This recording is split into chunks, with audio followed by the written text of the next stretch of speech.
AITAH for not wanting to do anything for my ex's unborn child. I, 24M, have a son, 5, with my ex Haley, 24F. We broke up 3 years ago and we share custody of our son. Our relationship was bad before we broke up. I could never do anything right. Haley wanted to stay home with our son, so I worked extra hard to provide for us, but then she accused me of trying to keep her at home all the time by staying at work so late. If I took our son for the day, she'd accuse me of trying to come between them. But then if I spent time with him on and off throughout the day, she'd accuse me of not being involved enough. She didn't like my cooking but complained when I didn't make more food. She also pissy when I'd make a packed lunch for her and when I made one just for me. She'd get pissy with me if I didn't want her to go out with her friends if I had work in the morning. She told me a single parent would deal with work and getting up with a kid so I could. But if she wanted to go somewhere in the morning, I better make sure I was there and waking up. It didn't matter that I was working crazy long hours so she didn't have to work. She told me to be a real man. She also hated that I wouldn't spend time with her family, but she always made shit up to them so they hated me. Like I could be feeding our son or playing with him and I was such an asshole for taking the baby from his mom according to the family. Or because I was playing with our son I was a lazy bum who never worked and wanted their poor daughter/sister to work. I broke up with her because it wasn't healthy and only got worse. Her family told me they were glad she was finally done with a piece of shit like me and she could do so much better. A few months after we broke up she started dating this other guy. Then she wanted me out of our son's life and she tried to file for sole custody, stating I didn't deserve to be a dad and I wasn't a good one. Her family all said I had poor character and would not be a good influence on my son. The judge told them she should have chosen a different father then and our son had the right to a relationship with me. 50-50 was maintained. My ex had her boyfriend threaten me twice and I reported him to the cops both times, which got him a pretty strong warning the second time since I recorded him at my door. They broke up 7 months ago because my ex is pregnant and he doesn't want a kid. For the past month she's been asking me to take her son on as my own. She sent me scanned photos. She sent me a photo of our son in a Big Brother to be shirt. She sent baby photos of our son saying her son could be a mini version of him and how he deserves a dad like our son has. She told me it would be cruel to have one with a dad and the other rejected by his. Especially when it's the baby being rejected. I told her I wasn't going to raise her son and tie myself to her more. I told her she needs to find someone who'll be good to both of the boys and focus on that, or just be a good mom and trust her son will be fine without a dad. Her family tried to convince me, but whenever I see them and they try this I ignore them and walk on without acknowledging them. The change since I was the worst influence ever when it was our son is startling. The other night my ex called me at 3 a.m. and I freaked out thinking something was wrong with our son. But instead she was crying and worrying about her son and saying he needs me. I made it clear I'm not doing anything for her second child and she's on her own with him. I told her he will never be my son or my family and she needs to let it go. Ever since that call her texts are angry instead of pleading and we're back to me being the worst. AITAH for my stance. AITAH for not helping my dad's wife because I'm pissed about the trouble she brought into our lives. My dad got married 5 years ago. I, 17M, had my whole world turned upside down by it because he married someone who had a really bitter ex and she has kids, 7, 9 and 10, with him.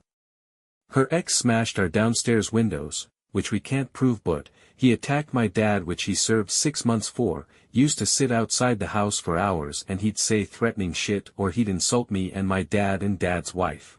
The police were in and out of the house a lot and they were called on him a lot by my dad and his wife. I couldn't have friends over during the worst of that stuff. I couldn't leave the house without my dad. I couldn't even go to my mom's grave in case the ex followed. There were times her ex started shit and I was asked to basically comfort the kids because they wanted to see their dad and hug him, but my dad's wife wanted them kept away. He had them 50% of the time and those times were way different. I liked it way better when they weren't here, but dad's wife was fighting for custody. A lot of legal stuff happened. A lot of stuff was said. The ex showed up and stalked us pretty often. It was stressful and intense, and my dad pulled me from all my extracurriculars after a while because he wanted me to be safe. I resented him for putting me through it, but I also resented his wife for letting others' lives get fucked up because of her ex. She was just some woman, and Dad put being with her over my safety, since he was so worried about it. And she would say how glad she was that she and the kids had a better family, and yet she didn't mind fucking up our lives. We had a few more incidents with shit getting destroyed and security cameras not getting a face or a good luck at the person doing it. It got real bad for that stuff when my dad's wife was given primary custody and her ex every other weekend. It eventually got a little better. There's still toxic shit with my dad's wife and her ex. But my dad and his wife act like everything's perfect and we're some happy family. I wish my dad never met his wife. I don't like her, and I can't wait to turn 18 and no longer deal with any of the ex bullshit. I have a job, which I can't work late at because we still have to take precautions because of the ex, and I get to do what I want again, with some added restrictions. My dad knows most of how I feel, but I never let it all out there. But he knows. He can feel it. But his wife really believed we were a real family. Last weekend she asked me to ask for a different shift at work so I could help her out with an errand. She wanted to pick up some DIY stuff and wanted my help lifting/carrying. I told her I wouldn't do it. She said she thought it'd be fun, and since I like DIY stuff she thought I'd be willing to help. I told her I wasn't, and she wanted to know why, and I let her know that she brought nothing but trouble into my life and I didn't want to help her. She took it hard, and my dad looked upset too after she told him. She asked me if I really hated her for her ex's actions. I told her she didn't care about the trouble she brought into my life, so why would I care if she was otherwise the victim? I told her she selfishly brought other people into her mess. Later in the week my dad asked me if I'd be willing to help her another time, and I said no. He told me he was disappointed that I resented them finding each other and building a life together. He said he thought our new family was worth it and he'd hoped I'd feel the same. I told him I didn't, and I said he wasn't blameless either. AITAH for not apologizing to a woman for embarrassing her by dancing with another woman. Here is the ridiculous situation. My best friend and his long-term girlfriend are getting married next weekend. They decided to do a joint bachelor/bachelorette party with the wedding party in our old college town last weekend. They invited everyone's SOs as well. The only people without SOs currently are one of the bridesmaids, Maggie, and me. Maggie and I have known each other for years, since college. She still lives near our college town. She has on numerous occasions expressed a desire to date me. Our friend group has tried to encourage me to give her a chance, but I am not interested in her like that at all. About a year ago, she got a boyfriend and I didn't hear from her. They broke up about a month ago. The weekend started with everyone meeting up on Friday for a late lunch. Afterwards, we went to a bar for happy hour. Shortly after we walked in, a group of women who looked to be about my age, I am 26, came into the bar. I thought one of them was looking at me, but convinced myself that could not be in the case. I went to the bathroom and one of the women from that group invited me to their table. I went, talked to the girl who had been staring at me earlier, Stacy, and we exchanged numbers. Later that night, the group decided they wanted to go out to a club. I texted Stacy and let her know where we would be if she wanted to meet up. We go to the club and get a table for the group. Everybody decides they want to dance, so all the couples get up and dance, just leaving Maggie and I. We talk and catch up for a bit, and in walks a group of women that Maggie knows. Apparently they were mutual friends of Maggie, and her ex Maggie introduces me. I go to the restroom, and as I am walking back, I get grabbed from the back. I turn around and it is Stacy. She asks me to dance.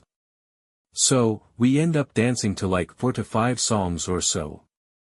After dancing, I head back to the table. Maggie is gone. I look at my phone and she sent a text to the group saying she had to go. I thought nothing of it. Not long after, everybody else gets back to the table and asks about Maggie. We leave and the girls in the group call Maggie. Apparently, she is crying and said that I embarrassed her. Here is what I am told she said. After I got up from the table, the women asked Maggie how she was doing with the breakup. She said, "You saw OP, how do you think so am doing?" Basically right after that, they all saw me going to the dance floor with Stacy. After that occurred, Maggie demanded I apologize to her. I feel like I don't owe her an apology and she refused to come to any of the other functions for the weekend if I was there. So, I effectively bailed out of everything else. It was fine, because it gave me a chance to hang out with Stacy more. Maggie is continuing to cause problems and basically is stressing out the bride and groom. They have both asked me to apologize just to restore peace.